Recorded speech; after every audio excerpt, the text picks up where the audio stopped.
Hey everyone. Alright, so we're on chapter 4. So far in the plot, they found out that they can't kidnap Hassan because there are 3 vampires involved and a plague. So they just watched the 2 vampires get off the plane. Okay, ready? Chapter 4. One of my worst childhood memories is of sitting at the kitchen table of our tiny house on the base at Quantico. I was crying so hard my favorite Mariah Carey t-shirt had wet blotches on it, and snot bubbles kept popping out of my nose, which Dave thought was way rad. I remember what that bothered me even more, because I thought he should be crying too. Mom sat across the table from us, smoking a cigarette and patting a Howley Evie on the back. Evie always cried when I cried. It was one of the reasons I finally stopped. Mom looked at me with that look I took to be an utter lack of sympathy, and she said, I know you were expecting your dad to come home today. I know you were planning to share a piece of your birthday cake with him, but you've got to remember, Jazz, nothing ever goes according to plan. Nothing. Not ever. She's a fucked up mother. I believed her. What I didn't tell her was that I also believed Dad hadn't made it home because he'd been killed in Desert Storm. My neighbor had told me so, the 12-year-old daughter of a staff sergeant who ruled us all with her advanced training in name-calling and dirty fighting. Tammy Shobson got her kicks from torturing me when Dave wasn't around to back me up, and learning it was my 10th birthday had inspired her. She'd buried her claws deep, too. I spent the rest of my childhood dreading the news of Albert's death. I'm guessing Albert is her father? Despite his long absences, despite our chilly relationship, and then bam! Oh, I'm sorry. I thought that was a comma. Let me read that again. Despite his long absences, despite our chilly relationship, and then bam! Mom keeled over in the shoe department at Walmart. A massive heart attack had proven once and for all that nothing ever goes as planned. Nothing. Not ever. I carried that lesson like a compass, and most of the time it got me where I needed to go. This once, however, fate caught me by surprise. When I glanced into the rearview mirror, not a mile from where we'd pulled back onto the interstate, I found an SUV flirting with the back bumper of our Lexus. This definitely was not part of the plan, I murmured. What? A spine-shuddering thump was Vale's answer. What the? He turned in time to see the SUV hit us again, crumpling the trunk upward so it looked like we'd grown a spoiler. Suddenly my hands were full trying to keep my wounded car between the white lines. The SUV had to veer off as well, but it was back fast, crunching into my fender like we were playing bumper cars. Had Hassan pegged us? Had he called in backup to pull us off his tail? No more time to wonder. After another meeting with the SUV, our rear end had more wrinkles than an Agatha Christie novel. They're so bad at this. Son of a bitch! I floored it, but speed was only a temporary solution. We didn't have the horses to outrun him, and if he took my bumper at the wrong angle, I'd go spinning off the road like Jeff Gordon after a run-in with Tony Stewart. All right, said Vale. I've had it. What are you thinking? I'm thinking it is time we find out who is trying to kill us. Can we do that without dying? Perhaps. Then I'm for it. This is the worst dialogue I've ever read. I watched in the mirror as the SUV closed in on us. Geez, but he was coming fast. Hang on, I told Vale. I slammed on the brakes. Taken by surprise, he swerved, caught my back bumper with his side panel, and continued to spin into the median. The impact triggered our airbags, and for a while Vale and I fought to get our eyes uncrossed. They may have slowed those bags down. What? The impact triggered our airbags, and for a while Vale and I fought to get our eyes uncrossed. They may have slowed those bags down, but when one goes off in your face, it still feels like you just got your neck sprung by Rock'em Sock'em. I'm having a really hard time with this sentence. Hold on. They may have slowed those bags down, but when one goes off in your face, it feels like you just got your neck sprung by a Rock'em Sock'em robot.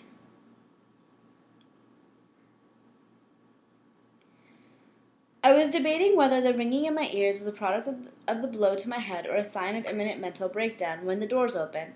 A red-faced, gray-bearded man blocked my exit. He towered over me wearing faded blue overalls and a dolphin's jacket, looking like he could flip the car over without breaking a sweat. His eye had swollen shut.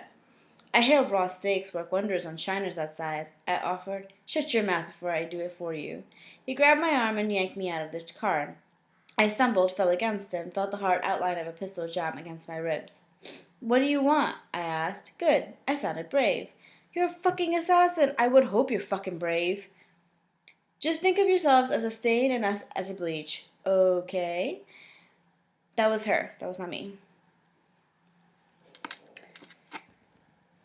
Maybe these guys weren't with us on after all. Maybe they just escaped from an understaffed, underfunded psych ward. I turned my head to check on Bale. They were taking him very seriously. He stood among the brush and scrub that passed for a shoulder on this part of the highway, leaning on his cane as he traded stares with 3 men in their late 20s. 2 held him at bay with silver crucifixes. One had Jesus Saves emblazoned across the front of the gray t-shirt and big orange letters. The other wore a black sweatshirt that framed 2 praying hands, surrounded by a beaded necklace with a silver stake hanging from it. The third man, who'd come straight from a funeral judging by his 3-piece suit, aimed a cocked crossbow at Vale that would have made me laugh in different circumstances. It looked like he'd built it in his 7th grade shop class. And don't try any of that mumbo-jumbo stuff on us, Jesus Saves, warned Vale. I'll tell them if you do, and you'll be smoked faster than you can blink. As Graybeard yanked me around to Vale's side of the car, 2 big light bulbs went off in my brain, which probably meant I was flirting with an aneurysm. But while I still had my faculties, I figured Jesus Saves was a sensitive like me. He also must have been present at a staking to know vampires do leave a trace amount of dust and ash when they're vanquished, but the biggest part of them goes up in smoke. We were down on numbers and weaponry. Never a good place to be when you're a pro. I admit, dread had sunk its claws into the back of my neck, and it wasn't helping me think any clearer. Then Vale met my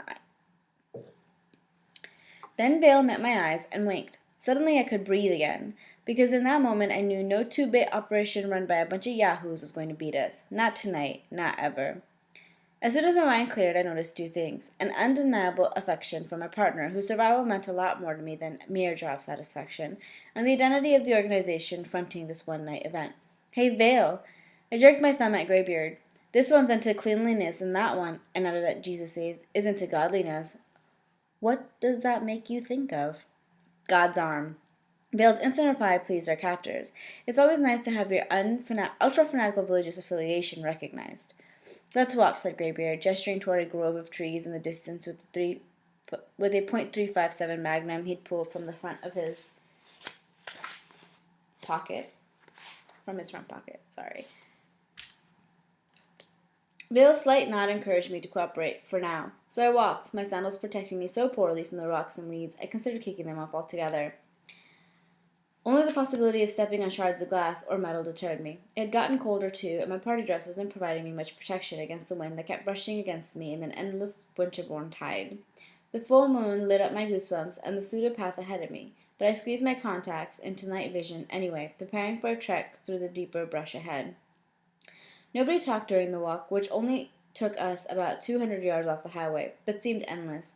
Something about the march seemed eerily familiar to me. It was like the entire store of knowledge I'd built around criminals and their victims had coughed up the ghosts of those who'd walked ahead of their murderers, sometimes cold, sometimes stumbling, leaving glowing footprints for me to follow. Only they were angry that I'd consented to follow the trail. Fight, they whispered, their wild, haunted memories sharpening their voices. Fight now, fight hard, die if necessary, only die fighting. Sorry. So these ghosts are angry with her for not fighting. Okay, maybe it's just, her way of psyching herself up. I never meant to go another way, and I think, yeah, now. I sucked in my breath and screamed, "Oh God, something bit me!" I grabbed my right ankle, hopping around as much as Graybeard's ripple out. "What do you mean?" he demanded, looking from my pain-contorted face to my ankle and back again. "A snake!" I gasped. "Look, there it is!" I pointed at the feet of the suit, who immediately backed up and looked down. "It's too cold for snakes," Graybeard was saying, but too late. Vale had seen his opening. He shot his scabbard at the suit, knocking him sideways. The bolt from his crossbow flew off into the bushes. Vale's blade flashed, and the suit dropped, holding his left arm, groaning as blood spurted from it in steady bursts. I didn't wait to see how Vale dealt with Jesus Saves and praying hands. The confusion had delayed Graybeard's reaction. Was clearing. In moments, he'd be putting his magnum into action. Holding my hand rigid as a knife, I hit him so hard I could almost see the nerves in his elbow curl up into a ball. His fingers stopped cooperating, and the gun fell into the brush. I followed with a punch to the groin, but he blocked it, blocked the hard, high front kicks I tried next that would have at least knocked his breath out of him. He'd been trained, and well. I threw a series of punches and kicks at his torso, moving so fast he started to gasp, trying to keep up. The second I could tell I'd locked him into defending his chest and abdomen, I jumped, kicked him, striking him sadly in the temple. His head snapped sideways and he staggered backward. I closed in fast, but he recovered more quickly than I expected. The punch he threw would have broken my ribs if he hadn't been backing up. Even so, I'd be feeling the blow for a week. It's like she's never watched, people fighting. Aren't they in the brush? Doesn't she have shitty sandals on? Wouldn't it be hard to keep her footing on rocks and shitty sandals to continue kicking somebody? Just a thought. I spun and hooked behind the knee, swearing inwardly as my ribs burned in protest. Graybeard landed with a crash that sounded like a tree falling. He tried to roll away, but I nailed him with 2 more hard kicks to the head. He stayed put after that, quietly bleeding into the brush. I'd warmed up, by God. Fully in my element, steaming straight ahead, I was ready to kick some more ass. Not only had the adrenaline slowed time until I could have captured the moonlight in my fist and used it as the ultimate flashbang, it had given me rearview vision, too. Somehow, even though my back was turned, I knew praying hands had broken away from the standoff with Vale to come after me. How about intuition? Intuition would probably work better. I spun to face him. He ran hard, intending to bowl me over with his impetus, overpower me by the virtue of his superior weight and muscle mass. But he broadcasted tells like an amateur poker player, allowing me to pull out one of my favorite Aikido throws. Just as he reached me, I darted to one side, reached around, and grabbed his shoulder, spinning him while at the same time I used my straight hand. This is a really long sentence. But he broadcasted tells like an amateur poker player, allowing me to pull out one of my favorite Aikido throws. Just as he reached me, I darted to one side, reached around, and grabbed his shoulders, spinning him while at the same time I used my straight right arm across his neck to knock him backward. So she clotheslined him? He hit the ground like a pro wrestler, grunting as the air whooshed from his lungs. I knew better than to dive in after him, but he did hesitate, maybe hoping I was as stupid. I aimed a kick at his head. He rolled clear. When he reached his feet, he stumbled slightly, holding his left hand for balance. Holding his left hand out for balance. I couldn't decide. Was he running on all cylinders, or was he playing hurt, hoping to reel me in? No way was I going to underestimate this guy. I'd done this once in my career. Sometimes I still couldn't breathe past the consequences. I dropped my shoulders, lowering my hand slightly, let him think my guard was down, and once again my adrenaline-induced uber vision saved me. I felt rather than saw the switchblade flip open in his right hand. There's always a part of me that knows exactly how much it's going to hurt to die by whatever weapon is aimed at me. Oh shit, it whispered. Potential for deep, searing pain here. Yeah, the rest of me agreed. Let's fight this right. It's a switchblade. I would hope there's a potential for deep, searing pain there. He struck quickly, but I saw him as if he was moving through a vat of honey. Grabbing his hand with mine, I squeezed and twisted in such a way that his elbow and shoulder must have felt like they were coming unhinged. The knife hilt slipped from my hand as he grasped. The knife hilt slipped into my hand as he gasped in pain and loosened his grip. He went to his knees. Still holding his hand, I jerked his arm around him. Behind him, holding it high, twisting it slightly, letting him know how easy it would be for me to break it. At the same time, I pressed the blade against his throat. Who sent you? I don't know what you mean. More pressure. A thin line of blood trickled down his neck. You people fight too well to be a bunch of pissed-off bigots. And now that I'm mad, you gotta know I'm not going to mind hurting you to get to the truth. His jaw jerked, and before I could pry his teeth apart, he'd kneeled over. Son of a bitch! I checked his pulse, and when he didn't immediately cease, figured he swallowed something less lethal than cyanide. All kinds of drugs could be fit into a fake molar nowadays, many of which could put an operative into a coma for up to a week. So much for quick answers from him. Surely Vale was doing better. I turned to look. Yep, the boss had done pretty well for himself. Apparently, Jesus saves had tried to run for it because they stood about 50 yards away. He gazed at Vale like a trapped rat, brandishing his cross like a pop gun as Vale circled him. I could feel his power build as the sword danced in the air mere inches from the cross. Jesus saves could too, and neither his shaking arm nor his bladder seemed to be able to hold up against it. You will tell me everything you know about the people who hired you, Vale said. Being insensitive like me, Jesus Saves was somewhat immune to vamp powers. At the same time, he could feel the court-optic fury that wound around every word Belle spoke. When the boss moved toward him, he screamed like a little girl and ran straight toward Alexis. Bill watched him with amusement for a moment, just striding after him. Gibbering like a Blair Witch refugee, Jesus Saves reached Alexis, saw lights barreling down the highway, and leapt into the road. "Stop!" he screamed, jumping up and down and waving his arms. Bill ran forward. "Are you insane? Get out of the road!" "Stop! Help me!" yelled Jesus Saves, running towards the lights. Brakes squealed, but semis don't stop in a dime. Jesus Saves died with his cross in his hand, the vampire who was trying to save him watching incredulously from the side of the road. "Son of a bitch!" I turned away from the carnage as Vale pulled out his phone to make a call. The suit moaned weakly. I went to check up on him. He squirmed out of his belt and was trying to cinch it tight enough to keep his bicep to stop the tight enough over his bicep to stop the fountain that had drenched his shoulder sleeve and half his face.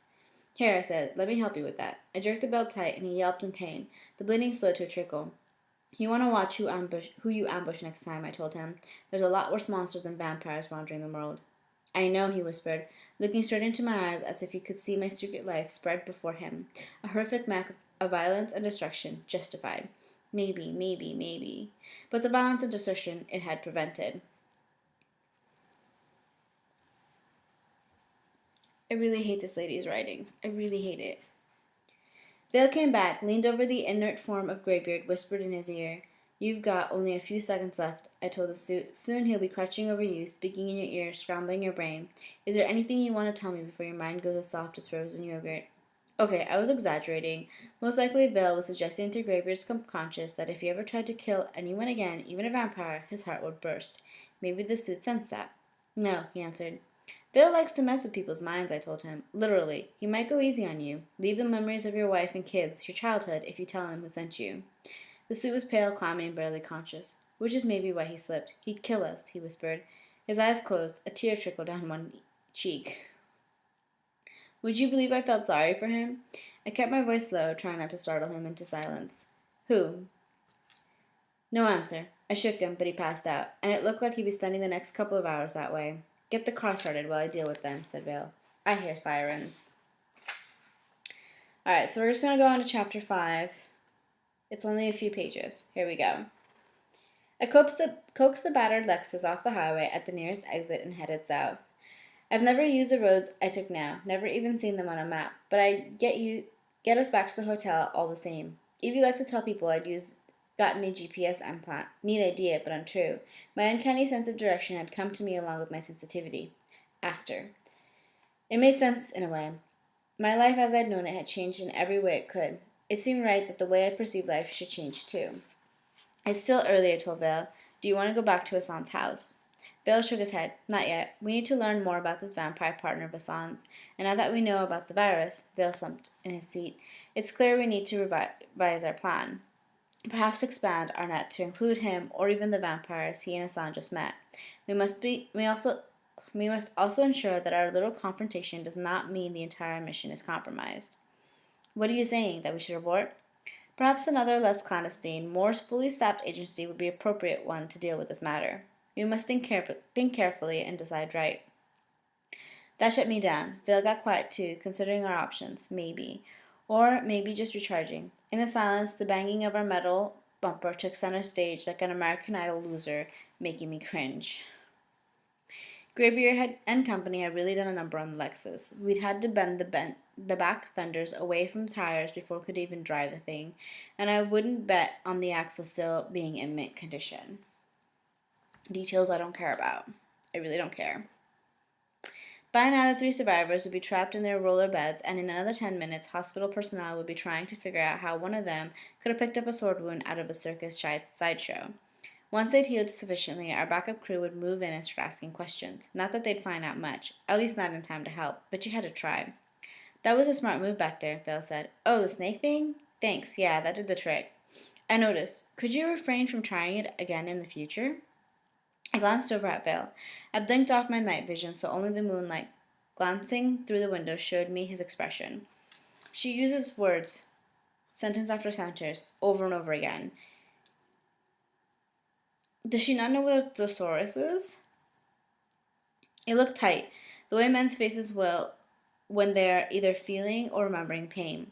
I've seen it often on Albert after diabetes has forced him to retire, and on David the night we stopped speaking.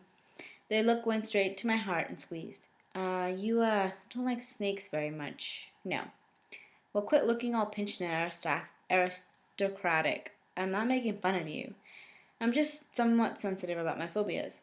You mean there's more than one? He jerked his head toward me. I held up one hand. Okay, okay, backing off. I suppose this would be a bad time to ask you to talk to Pete for me, about the car. His eyes widened. I could almost hear him thinking of all the nerve. You were driving, he said. But he likes you so much better than me. This is because I don't wreck rentals. Jesus Henry Christ, Parks. What's the H for Henry? Why is it that every time I send you out on assignment, something explodes? Only Pete calls me Parks, and only when he's mad. He called me Parks an awful lot. The car didn't explode, Pete. It crumpled in the back, about 6 inches all the way across. A strangled scream from the other end of the phone told me Pete might be choking on his own tongue. Maybe if I just waited very quietly at the end, he'd suffocate before he could fire me. Let me talk to Bill. Okay, hang on. I took the phone to Bill, who was lounging on one of the couches, getting a huge hairy kick out of my current predicament. The louse. Tell him it wasn't my fault, I whispered as I handed him the phone. It was not Yasmina's fault, Pete, Bill said. Just for that, I went to the mini fridge to get him a beer. I got one for myself, too, a reward for spending the hours we'd gotten back to Diamond Suisse trying to untangle the new mystery Hassan had presented us with. Yes, said Bill. At least we figured out the identity of Hassan's accomplice. He'd made the FBI's most wanted vampires list. I know, Bill said. The vamp's name, Aiden Strait, rang bells all over top secret land. He spent all of his long life career trying to solve scientific problems using horribly unscientific methods, leaving a trail of mutilated bodies stretching back to the 18th century. According to his file, which even now stared at me from the screen of our laptop, his latest venture was getting vampires to breed vampires, not through an exchange of blood, but through traditional human methods. So how did the vampire version of fertility specialist end up with the human version of a makeover artist? The connection was tenuous but visible. Aiden's funding came from a pharmaceutical company called Jet Vitale, one owned by a known ally of the Raptor, who had, as we knew, recently hooked up with the Sons of Paradise through Hassan. It was certainly feasible to believe Aiden had come up with this virus for the Raptor, and it wasn't hard to guess where the terrorists fit into the picture. Bill took a sip of his beer and gave me a nod of thanks. What's Pete saying? I whispered. Bill cupped his hand over the mouthpiece. He's extremely upset that someone tried to kill us tonight. So he doesn't want to fire me? Bill held up a finger, listened for a minute, then shook his head. Yasmina, he said, your job is, how you say, solid. Pete will never fire one of his best agents, especially one that I cannot do without. I didn't read his mind. I just knew somehow that's what he was thinking. Oh.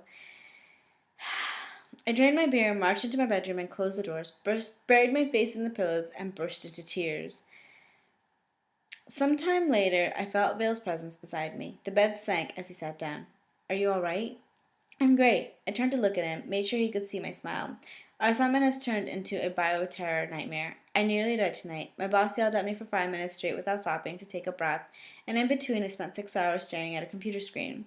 I think I might get cancer from the radiation, and I feel better than I have in a long time. Weird, huh? Vale brushed a curl away from my cheek with the forefinger, which oddly made my insides quiver. Just do it, please. Unique, he said, which is what I have come to expect from you. Once in a great while, a very private person will get the ask me anything look on his face. When you see it, you have to be ready. As soon as those soft brown eyes crinkled at the corners, I pounced. Look, you've never really explained why you chose to work with me. No? Nope. Don't get me wrong, I've enjoyed the ride, and I hope I spend the rest of my career working with you. But I've got to tell you, I've been racking my brain for 6 months, and I haven't been able to come up with one truly viable explanation as to why a vampire, who's been around nearly 3 centuries, needs an assistant. Pete gave me a song and dance that made him look like a gorilla in tap shoes. So, ellipses, why me? He waited a while to answer, shaking his head slightly every now and then as if he was trying out reasons and discarding them one by one. Finally, he said, after what happened to you November last, most people would have simply curled up and died. I stared at him, ready to walk if he'd been brushed against the heart of my pain. You did not. You survived, but with gifts that only just began to surface. I felt you needed help to develop those gifts. And you are correct. There is more. I must ask you to be patient. When the time is right, we'll both know. Nuts.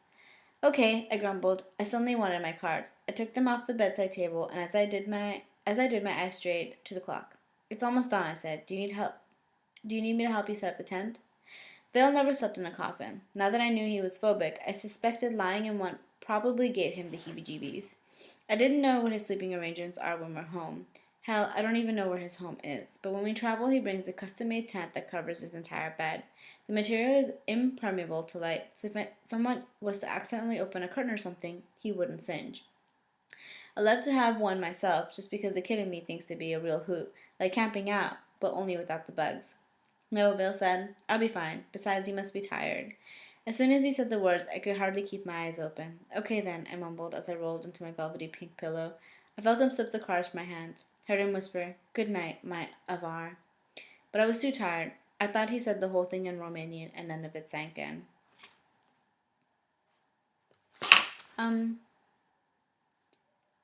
So people tried to kill them. Fantastic. Well, there we have it. I will see you again tomorrow for the next chapter. Enjoy.